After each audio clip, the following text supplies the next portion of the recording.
Are you thinking about choosing the correct banking partner for your banking needs? Well, we've got all the answers that you might need and all the questions that you might want to ask from a bank that you want to make yours.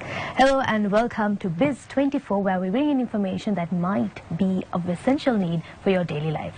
Today, we have brought in a representative from People's Bank to help you understand why People's Bank is the best bank that you could go for. Please welcome Azzam A Ahamat, Head of Finance. Welcome, Mr. Azzam. Thank you, Sandri. A pleasure to be here. So let's get straight to the chase. Now, once you are a young person or a person in general who's looking out for the best banking option, there are a couple of questions that one might ask. Now, for someone who might consider People's Bank as their best banking option, how would you think a person might need People's Bank in their life? Okay, Sandri. Good question. Let me just answer that in reverse.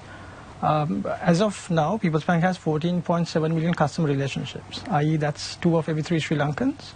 And for any bank or financial services provider, that's the largest to date, which also means that's ultimately a direct function of 4 service propositions the bank has, that it has offered over its 62 years of existence.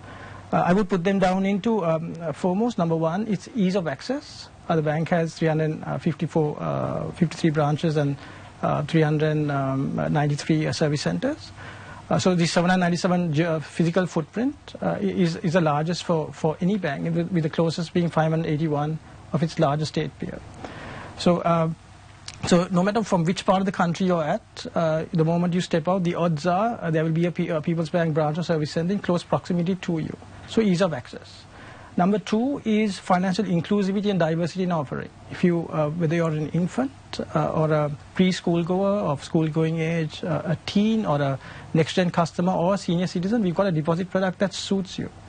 If you're on a flip side, on a loan front, if you're a micro SME, large-scale corporate or a private individual looking for credit, there's a product that will suit you. So that diversity ultimately has helped us sort of to onboard customers, the way it has over its years. Number 3 is our digital offering. Sorry, one thing is, if you ask anyone, most would know that we have the largest geographical footprint, but not many know that we've got the largest digital platform for any bank. We've got 2.25 million customers onboarded as of now, which means something. It speaks for ability to also offer ease of convenience in a way that you wouldn't expect a state bank traditionally to. Number 4 is stability. No matter who you are, one of the foremost questions any customer would ask is my funds going to be secure? And I would, I think to People's Bank's benefit, it has over 600 billion in rupee savings. So if you consider every rupee of saving, every customer onboarded as a vote of confidence in the institution's stability and safety, People's Bank would naturally rank above most other banks, if not above all. So it speaks for itself. So these are the 4 distinct service propositions which has helped it onboard the many customers it has, and perhaps would also help it onboard many more, in time to come.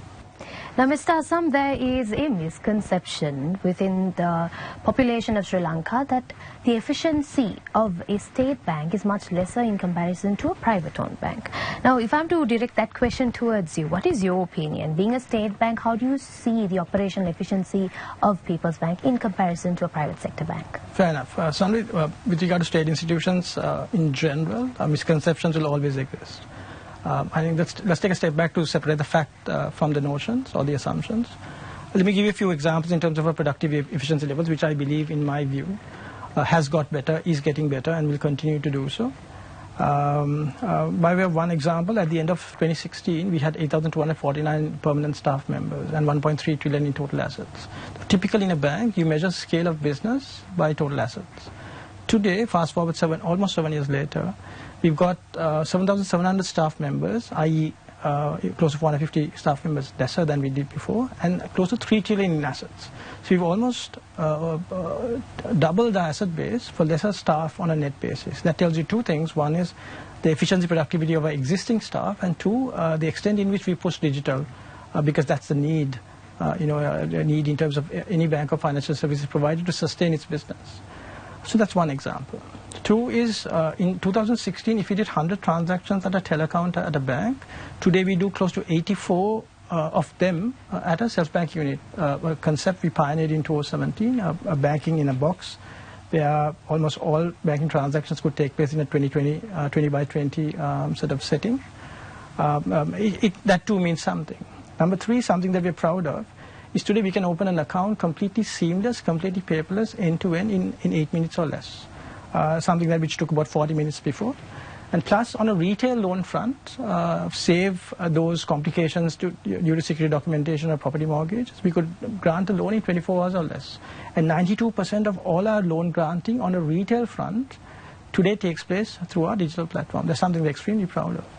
And three, on a corporate loan originating system is something that we are currently, we've just launched. There's some teething issues. Once we get through them, I think the goal there too is reduce the lead time between the application and the disbursement. And most importantly, Sandri, let me say this, there's a notion also that a People's Bank staff member, his average age is not a 50, but the reality is different. The average age of a People's Bank staff member today is 38.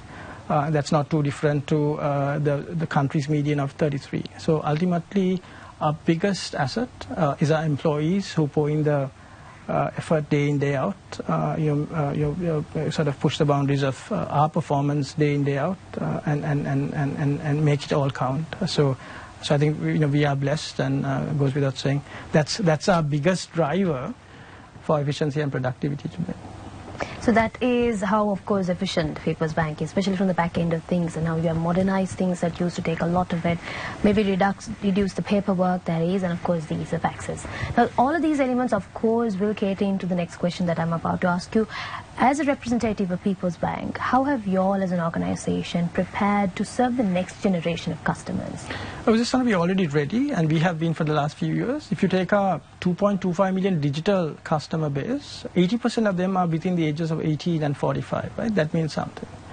And we are very conscious of the fact that our sustainability of business is directly a function of how well we cater to that segment of the market, because ultimately that is the future, and the demands of them are sort of constantly evolving. And one of our big pluses also is the fact that the average age of an employee is within that age, so that they better understand the needs and wants of that particular segment. The tech savviness of our employees at that age is also far superior. So I would say we are ready, and there's more to do. It needs to be said, but we are on that path, and we will get there. All right, Mr. Azzam, there's a bit more to talk about, of course, the efficiencies and the future of People's Bank and what People's Bank has to offer for you. But before that, let us all go for a very short break. This is Biz 24.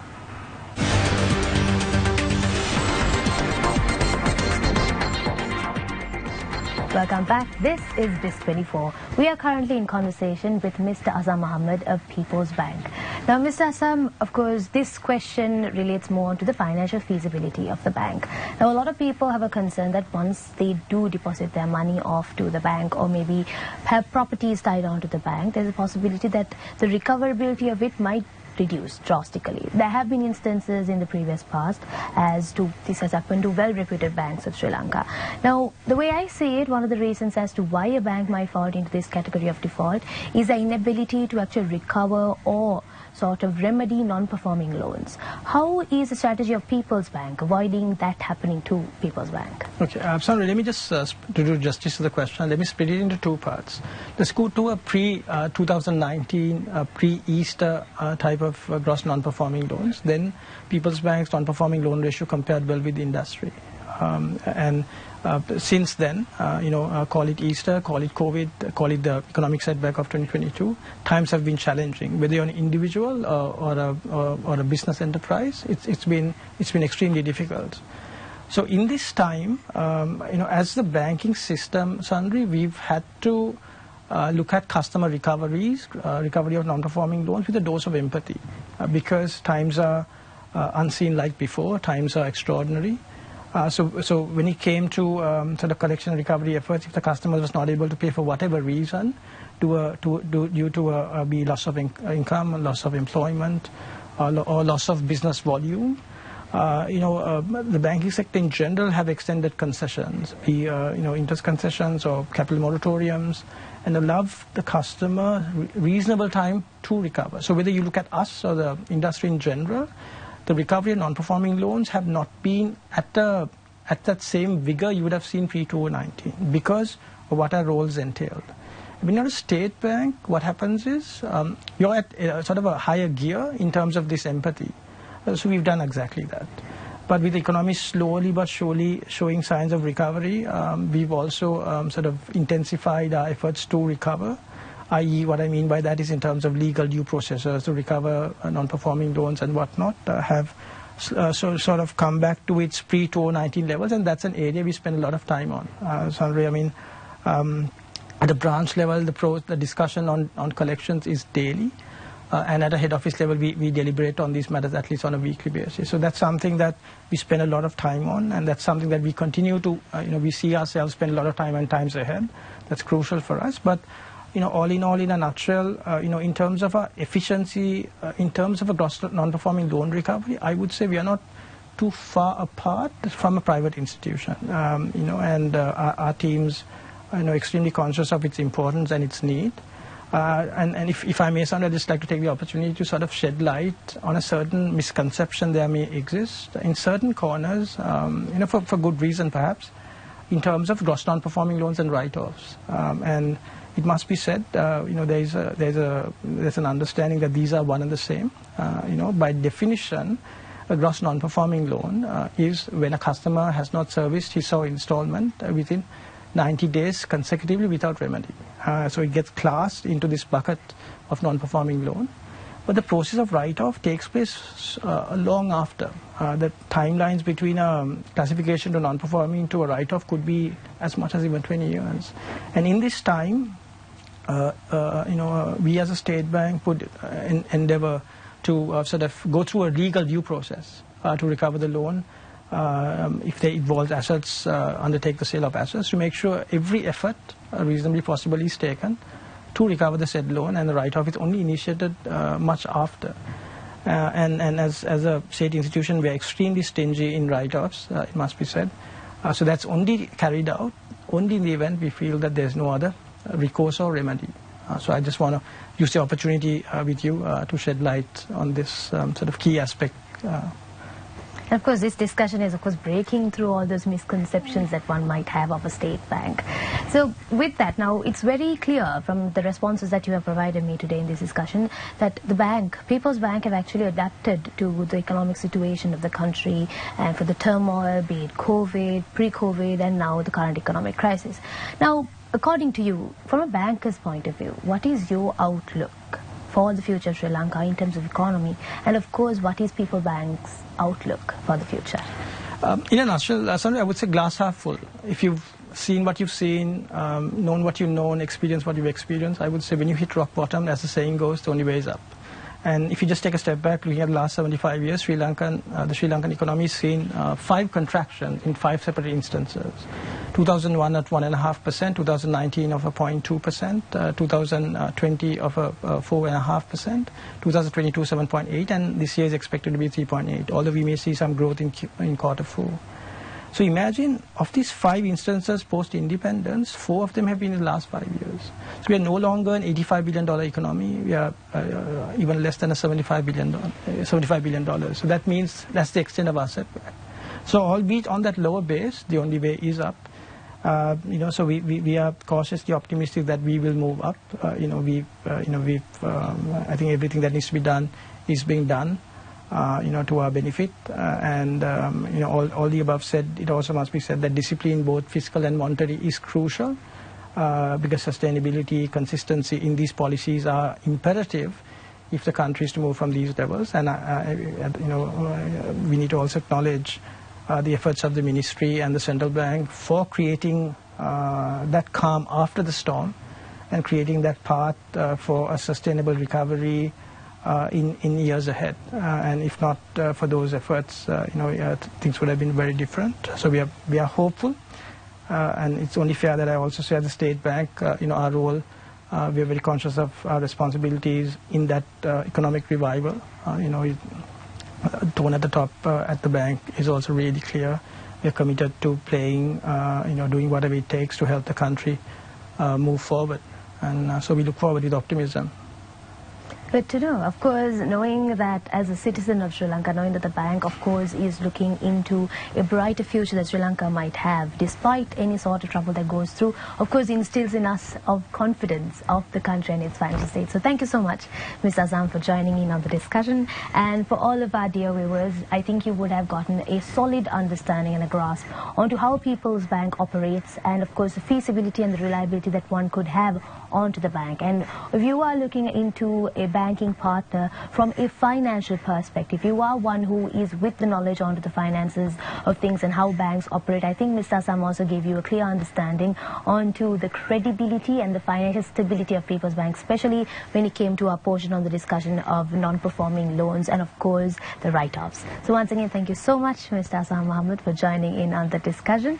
Ladies and gentlemen, we'll be back with another episode of Biz 24. Today we had in conversation the head of finance of People's Bank, Mr. Azzam A Ahamat. Next time we'll see you with another enlightening episode.